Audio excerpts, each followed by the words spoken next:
Marcus, how you doing? All right, man? I'm hanging in there. Yeah, I'm Yeah, doing okay.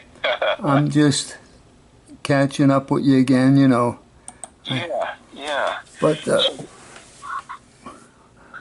how often are you playing your gigs? 3 times a week, maybe, Oh, wow. you know, Wow. Yeah. sometimes four. Give me a rundown what you've been doing. You're still doing the artwork, right? I could tell you. I actually, I don't know if you can get it, but I have a Facebook page. I don't know if you could check and see if you can find it. But I actually got a paperback job through that.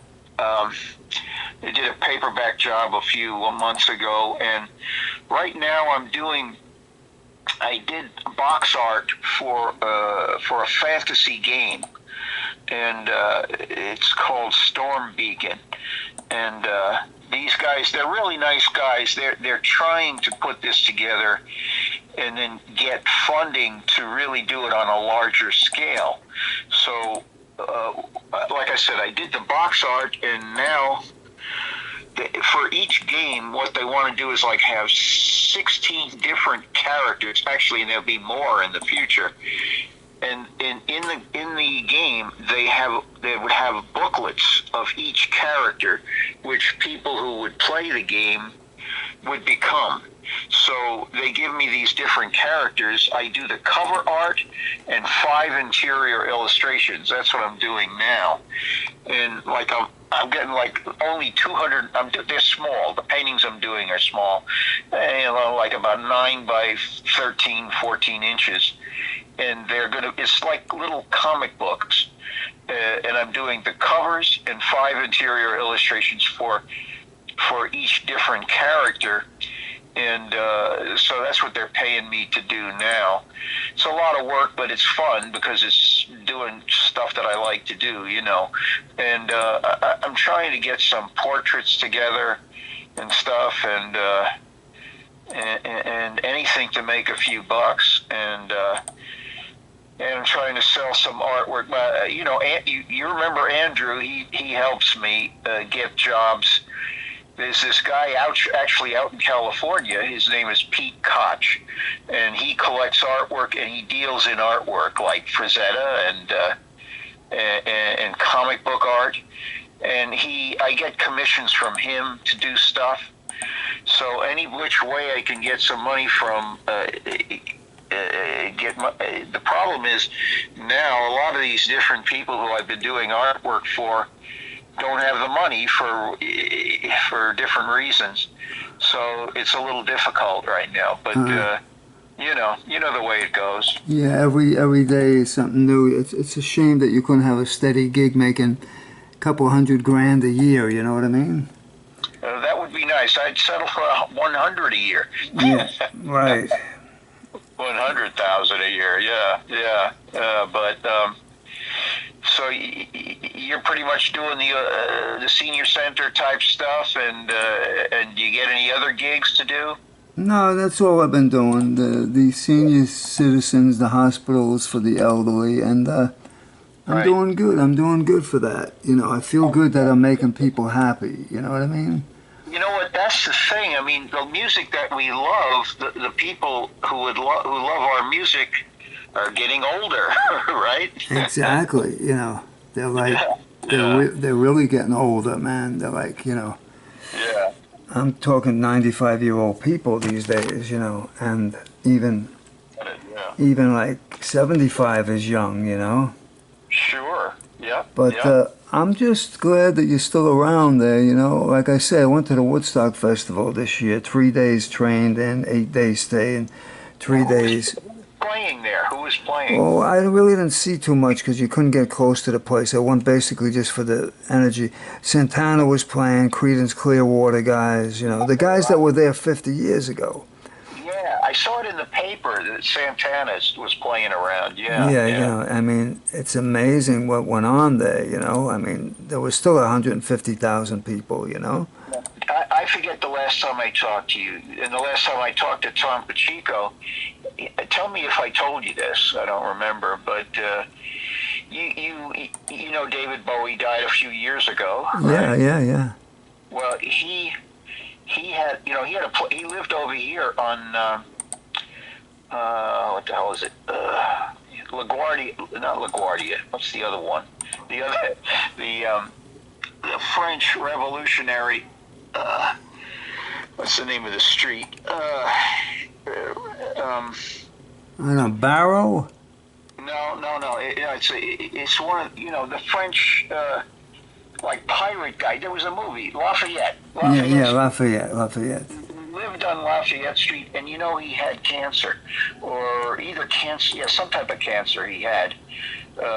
David Bowie did, but he also had a place in Woodstock. And like the last time he went up to Woodstock, because the next year he died, and he had to come back, I guess, for some treatments or something before he died. I don't know, but he actually saw Tom Pacheco play up there, and he had to, and then he didn't talk to him there, but he saw Tom in a supermarket someplace, and he told him how much he enjoyed his performance. He told me this, and so I guess it was about, I don't know, 4 or 5 years ago or so. But then that's the last time I talked to Tom. So I hope he's all right. So Bowie lived on Lafayette Street. He lived on Lafayette, and he also had a place up in Woodstock. Yeah. Wow, man! Did you ever see him in the streets? Andrew said I think he saw him sometime, but I might have seen him, but I'm not sure. I'm not sure if I recognized him. But he supposedly hung out in Washington Square Park. Yeah, I mean, he was a good guy, man. It's a shame the way he went. He went with that mask on and all that. Remember that? And he was you could tell that he was suffering from the cancer. Yeah.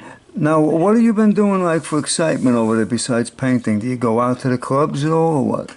No, I don't go to any clubs. I can't afford to go to the clubs. But every week or so, people come over and we watch movies. Oh, good. I'll tell you what it is. I've got a friend who Ralph Vincelli is his name. He lives in.